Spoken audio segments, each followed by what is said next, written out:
Welcome back to my channel Anita city family ব্লগের পক্ষ থেকে সবাইকে জানাই আন্তরিক অভিনন্দন ও শুভেচ্ছা। আই হোপ সবাই সুস্থ আছেন, ভালো আছেন। আমিও আমার পরিবার নিয়ে খুবই ভালো আছি। তো দেখেন, সকালবেলা আমি ঘুম থেকে উঠে ফ্রেশ হয়ে চলে গিয়েছিলাম একটু বারান্দার পিছনে। আর এই যে গাছগুলো দেখতেছেন, পুদিনা গাছগুলো কতটা সুন্দর হয়েছে। বাইরে অনেকটাই আলো আর রোদ লাগে, তাই বাইরের গাছগুলো সুন্দর হয়েছে। আর ভিতরের গাছগুলো দেখেন কেমন হয়ে রয়েছে, বাইরে যত রোদ লাগে আর ভিতরে রোদ লাগে না তাই। তো এখানে বারান্দা থেকে এসে হাতটা ধুয়ে তারপরে আমি চলে এসেছি এই সকালবেলা নাস্তা বানাবো তাই। তো এই জায়গাতে আমি ময়দা নিয়ে নিয়েছি আর সাথে চিনি আর হচ্ছে গেল লবণ আর কুসুম গরম জল দিয়ে এই ডোটা তৈরি করে নিব। দেখা যায় পরোটার ক্ষেত্রে যদি কুসুম গরম জল দিয়ে ডোটা তৈরি করা হয় তাহলে কিন্তু খেতে ভালো লাগে আর অনেকটাই ফুলে। তো এখানে আমি পরিমাণ মতো তেল দিয়ে তারপরে আবারও ভালো করে আমি মথে নিব। দেখা যায় মথে নিলে তারপরে রেস্টে রেখে দেওয়ার পরে যদি পরোটাটা বেলে ভাজা হয় তাহলে কিন্তু খেতে কিন্তু ভালো লাগে। আর অনেকটাই ফুলকো ফুলকো হয়, বালিশের মতো ফুলে। তো এই দিক দিয়ে আমি একটু তেল দিয়ে তারপরে আমি ভালো করে মেখে তারপরে আবার একটা বাটি দিয়ে ঢেকে তারপরে রেখে দেবো রেস্টে। তো আমি কিচেনে রেখে এসে এখন আমি ঘরের টুকিটাকি কাজগুলো করে নিব। আর আমি কিন্তু অনেক সকালবেলা ঘুম ভেঙে গিয়েছে, তাই চিন্তা করলাম না বসে থাকে সংসারের কাজগুলো করে নেই। তো আপনাদের ভাইয়া আমার ছেলে মেয়ে কিন্তু আমাদের বাড়ি চলে গিয়েছে। এটা শুক্রবার চলে গিয়েছিল দুপুরবেলা, আর এটা ছিল শনিবারের ভিডিও। তো আমি এই জায়গাতে ঘুমিয়েছিলাম, এই খাটটাতে ঘুমিয়েছিলাম। তো চিন্তা করলাম যে আমি এই ঘরটা গুছিয়ে নেই আগে। আর আমরা কিন্তু ওই ঘরের নিচে ঘুমাই। আপনাদের ভাইয়া, আমি আর আমার ছেলে মেয়ে সবাই কিন্তু নিচে ঘুমাই। আমার এই রুমে একটা খাট আছে, আমার আর পাশে আর একটা রুম আছে, ওই রুমেও কিন্তু খাট আছে। আমরা দুই খাটে ঘুমাই না, মনে হয় কি আমাদের জায়গাটা একটু কম হয়ে যায়, তাই আমরা সবাই একসাথে নিচে ঘুমাই। তো এই দিক দিয়ে দেখেন আমি কিন্তু জানালা মুছে আমি এই যে বিছনার চাদরটা উঠিয়ে এখন আমি আরেকটা বিছনার চাদর বিছিয়ে নিতেছি। আর এই চাদরটা কিন্তু আমার শাশুড়ি মা দিয়েছে। আমার শাশুড়ি মা অফিস থেকে পায় চাদর, তারপরে হচ্ছে গেল আপনার ওই ইসের সিরামিকের যে প্লেটগুলো থাকে ওইগুলো পায়। তো এইটা আমার শাশুড়ি মা দিয়েছে, আবার ৬টা প্লেটও দিয়েছে। তো এখন আমি বিছনার চাদরটা সুন্দর করে বিছিয়ে নিয়েছি। আর এই দিক দিয়ে এই যে মশারিটা দেখতেছেন, মশারিটা কিন্তু আমি জায়গায় রেখে দিয়েছি। দেখা যাবে সকালবেলা যদি আপনি কাজ করে নেওয়া যায়, সারাদিন আপনি কিন্তু অনেকটাই ফ্রিতে থাকতে পারেন। আর কাজ যদি হাতে থাকে, আপনি সকালবেলা যদি কাজ না করেন, সারাদিন কাজ করলেও আপনার কাছে মনে হবে কাজই মনে হয় শেষ হবে না। তো আমি কিন্তু চেষ্টা করি সবসময়ই আমি সকালবেলা উঠে আগে নাস্তা না খেয়ে আমার ঘরটাকে আমি সুন্দর করে পরিপাটি করে রাখার চেষ্টা করি। আর আমার মেয়ে এই ১ম বারের মতো আমাকে রেখে তারপরে আমার মেয়ে তার দাদুর বাড়ি বেড়াতে গিয়েছে তার বাবার সাথে।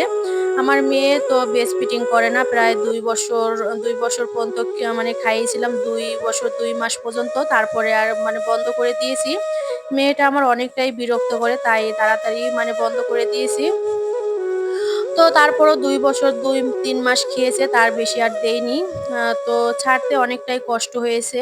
তো এই দিক দিয়ে দেখেন আমি ওয়ারড্রোবের উপরে যে কাপড় সরি মানি প্ল্যান্ট গাছগুলো আসলো, তারপরে সাদা একটা কাপড় ছিল। এই কাপড়টা অনেকটাই ময়লা হয়েছে। তো কাপড়টা আমি পরিষ্কার করব। আর এই যে দেখলাম যে মানি প্ল্যান্ট গাছগুলো সুন্দর করে পরিষ্কার করে নিব। আর যে তাকটা আছে তাকটাও মুছে তারপরে এই গাছগুলো রেখে দিব। তো প্লিজ যারা আমার ভিডিওটি এই মুহূর্তে থেকে দেখা শুরু করেছেন, আপুরা আমার ভিডিওতে একটা লাইক দেন না প্লিজ। আপুরা আমার ভিডিওতে একটা লাইক দিয়ে আমার ভিডিওটি কন্টিনিউ করবেন। আর যারা আমার চ্যানেলে আজকে নতুন ভিজিট করেছেন, যদি আমার ভিডিওটি আপনাদের কাছে ভালো লাগে তাহলে একটা সাবস্ক্রাইব করে দিতে পারেন। সাবস্ক্রাইবের পাশে থাকা অল বাটনটি অন করে দিবেন। আমি যখনই ভিডিও আপলোড করব নোটিফিকেশন পৌঁছে যাবে আপনাদের কাছে। আপনারা সময় করে আমার ভিডিওগুলো দেখে নিতে পারেন। তো দেখেন এই যে ছোট্ট একটা পাখি দিয়ে আমি এই জায়গাতে মানি প্ল্যান্টের ভিতরে রেখে দিয়েছি, দেখতে সুন্দর দেখা যায় তাই। আর এই ছোট পাখিটা আমার ননদ দিয়েছে আমার মেয়েকে, তাই আমি যত্ন সহকারে রেখে দিয়েছি। আর এই দিক দিয়ে দেখেন চলে এসেছে এইগুলো মোছামুছি করার জন্য। আর এই যেটা লিপ বাম দেখতেছেন এটা কিন্তু আপনাদের ভাইয়া আর্ট করেছে। আমার ঘরে ৪টা লিপ বাম আছে, ৪টা লিপ বাম কিন্তু আপনাদের ভাইয়া আর্ট করে নিয়েছে। দেখতে কিন্তু অনেকটাই ভালো লাগে। আর এখন আমি এইগুলোকে একটু সুন্দর করে মুছে আমি জায়গায় রেখে দিব। আর দেখেন আপনাদের ভাইয়ার অফিসের কাগজ কিভাবে ছড়িয়ে ছিটিয়ে রেখে গিয়েছে আমার বাবার বাড়িতে। আপনাদের ভাইয়া ঘোরার এতটাই যে শখ, আপুরা কি বলবো, অনেক ঘুরতে ভালোবাসে আপনাদের ভাইয়া। আর আমার অতটা ঘুরতে ভালো লাগে না। আমার মনে হয় আমি সবসময় ঘরে থাকতে আমার ভালো লাগে। তো এই দিক দিয়ে আমি কিন্তু এইটাও একটু ভালো করে মুছে নিব। এই বক্সের ভিতরে হচ্ছে গেলো আমার মেয়ের মানে যাবতীয় ক্লিপ বলেন, মালা বলেন সব কিছুই কিন্তু আমি এইভাবে কিন্তু রেখে দেই বক্সে করে। এইভাবে রাখলে হয় কি ধুলাবালুটা অনেকটাই কম পড়ে আর মানে জায়গাও কম লাগে, দেখতেও কিন্তু অনেকটাই ভালো লাগে। এখন এইগুলো আমি সুন্দর মতো মানে গুছিয়ে এখন আমি রেখে দিব ওয়ারড্রবের উপরে। আমার তো আর ড্রেসিং টেবিল নেই। তাই আমি এইভাবেই বক্সে করে রেখে দেই। আর এই গাছগুলো দেখতেছেন, এই মানে গাছগুলো একটু ভালোই ময়লা জমেছে পাতায়। তো এখন আজকে আর ধোবো না। আজকে অফ ক্যামেরায় অনেকটাই কাজ করে নিয়েছি। আর এখন আরো অনেক কাজ আছে। দেখা যায় আজকে তো দুপুরবেলা তেমন রান্না নেই। এখনো সকালের খাবার খেয়ে মানে খাওয়া হয়নি। সকাল প্রায় ৮টা ৮:৩০ মতো বাজে। তো আমি এখনো সকালের খাবারটা খাইনি। তো আগে কাজ করে নিই ঘরের কাজ, তারপরে আমি খাবো। তো আমি প্রতিদিন যেভাবে আমার কাজগুলো করে থাকি সেভাবেই আপনাদের সাথে মানে তুলে ধরার চেষ্টা করতেছি। তো দেখেন আমি মানে কোনটা কোনভাবে রেখেছি আপনাদের সাথে শেয়ার করতেছি। আর এই যে মানে জলের ভিতরে যে মানি প্লান্ট গাছ দেখতেছেন আপুরা, সব কয়টা গাছেই কিন্তু মানে শিকড় বসেছে। আমি এই শিকড় বসানোর জন্য একটা সিক্রেট একটা জিনিস দেই জলের ভিতরে। যাদের ঘরে মানি প্লান্ট গাছ আছে, যারা মানে জলের ভিতরে মানি প্লান্ট গাছ হয় না, যাদের মানে শুকিয়ে যায় কিংবা মরে যায়, তারা কিন্তু আমার যে সিক্রেট একটা জিনিস দেই, আপনারা যদি বলেন তো কমেন্টের মাধ্যমে জানাতে পারেন। আর যদি বলেন যে আপা আপনি কি দেন গাছে, তো আমি একটা ভিডিও নিয়ে মানে ভিডিও আনতে পারি। আপনারা যদি বলেন সেক্ষেত্রে আমি একটা ভিডিও নিয়ে আনতে পারি। আমি গাছে সিক্রেট জিনিস দেওয়ার কারণে আমার গাছগুলো কিন্তু অনেকটাই সুন্দর আর সহজে আমার গাছগুলো কিন্তু মানে শুকিয়ে যায় না, আবার মানে মরেও যায় না।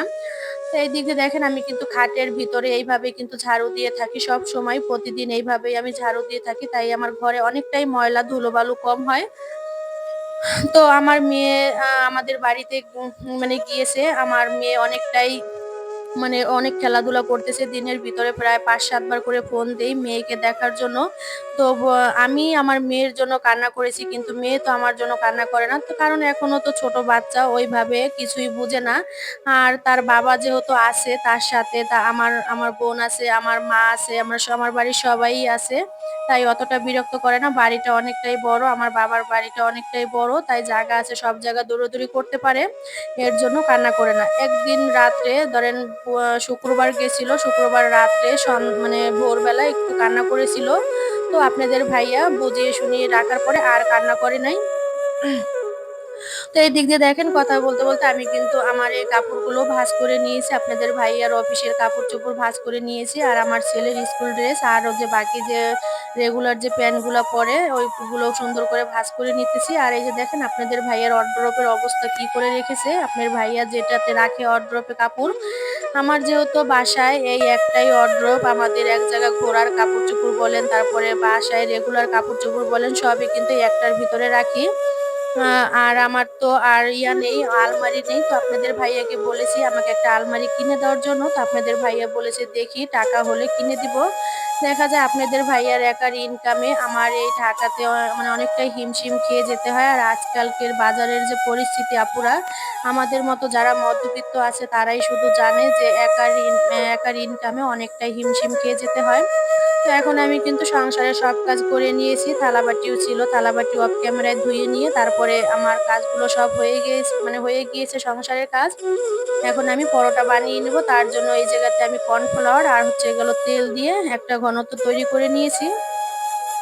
আর এই যে বললাম না যে ১-১.৫ ঘন্টা রেস্টের যদি রাখা হয় সেক্ষেত্রে এই যে মানে পরোটা বানানোর পরে পরোটাটা অনেকটাই সফট হয় আর মানে অনেকটা ফুলে। তো এই দিক দিয়ে এখন আমি মানে পরোটাটা বানিয়ে নিব। তো এই জায়গাতে আমি ১-১.৫ চামচের মতো আমি এই জায়গায় ওই ঘনত্বটা দিয়ে দিব। এই কর্নফ্লাওয়ার আর হচ্ছে গেলো আপনার সাদা তেল যেটা মিক্সচার করে রেখেছিলাম। তো এটা আমি আজকে হাত দিয়েই করব। আমার ব্রাশ নেই ঘরে। এই রুটি পরোটার ইসের যে ব্রাশ থাকে ওটা নেই। তো দেখি কেনার চিন্তা ভাবনা আছে। আপনাদের ভাইয়াকে বলেছি। আপনাদের ভাইয়া বলছে যে, "আমি বাড়ির থেকে আসি তারপরে তোমাকে নিয়ে গিয়ে তারপরে কিনে দিব।" তো এই দিক দিয়ে দেখেন এখন আমি পরোটাটা এইভাবেই ভাঁজ করে নেই। আর এই পরোটাটা আমি আগে বানাতে পারতাম না পুরা। তারপরে YouTube দেখে, দেখে মানে শিখতে এখন কোনরকম পারি মোটামুটি। তেমন ভালো হয় না। তো যতটুকু হয় আগে তো মোটেই পারতাম না। এখন যা পারি তাই আলহামদুলিল্লাহ। তাই এখন দেখেন এদিক দিয়ে আমি কিন্তু একটা পরোটা মানে সরি একটা বেলে নিয়েছি রুটি। এখন এইগুলো আমি কিন্তু অফ ক্যামেরায় আ বেলে নিয়েছি ৪ টা পরোটা হয়েছে। তো আমি চলে গিয়েছিলাম কিন্তু দোকানে। দোকানে যাওয়ার কারণ হচ্ছে আমার চিনি ছিল না। চা'র জন্য মানে চা খাবো তাই চিনি ছিল না। আর এই জায়গাতে একটা বিস্কিট নিয়ে এসেছি আর একটা দুধ নিয়ে এসেছি, গুঁড়া দুধ। প্যাকেটের দুধ চা বানাবো। তো এখন আমি চিনিটা রিফিল করে নিতেছি। আমরা মধ্যবিত্ত ঘরের ফ্যামিলি চাইলেই দেখা যায় আমরা কিন্তু বেশি করে বাজার ঘরে আনতে পারি না। একটা শেষ হয়ে যাওয়ার পরে আবার একটা জিনিস আনি। একসাথে যদি জিনিস আন আ যদি আনা হয় সেক্ষেত্রে কিন্তু টাকাটাও একটু বেশি লাগে। তো আমি কিন্তু ওইটা কখনোই করি না। আমার যখন যেটা হয় আমি সেটা দিয়েই আমি মানে চলার চেষ্টা করি। তো এদিক দিয়ে আমি মানে চলে এসেছি আবার কিচেনে মানে সরি চুলাতে। চুলায় এসে এখন আমি রুটিগুলো পরোটাগুলো ভেজে নিবো। তো দেখেন পরোটা দেওয়ার সাথে সাথেই কতটা মানে ফুলতেছে, বালিশের মতো ফুলবে। তো আপনারা দেখতে থাকুন যে আমার পরোটাগুলো কতটা মানে সুন্দর হয়।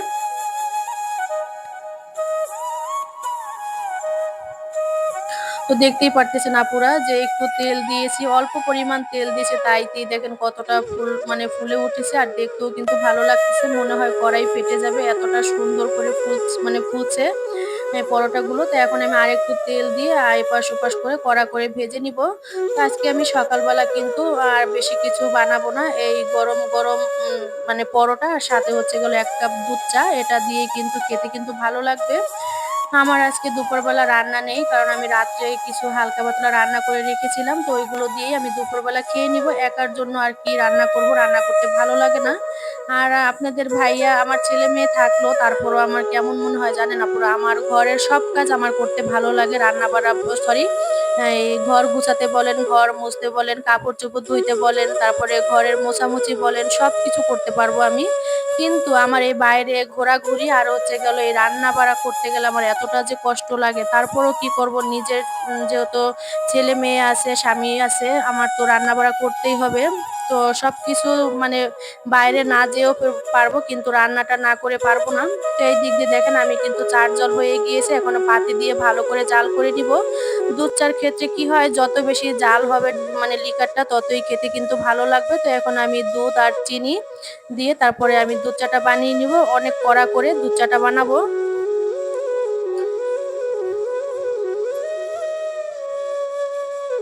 তো দেখতেই পারতেছেন আপুরা এই জায়গাতেও বড়, বড় ৪ টা পরোটা হয়েছে। তো ২ টা পরোটা আমি রেখে দিয়েছি আর ২ টা পরোটা আমি সকালবেলা খেয়ে নেব দুধ চা দিয়ে।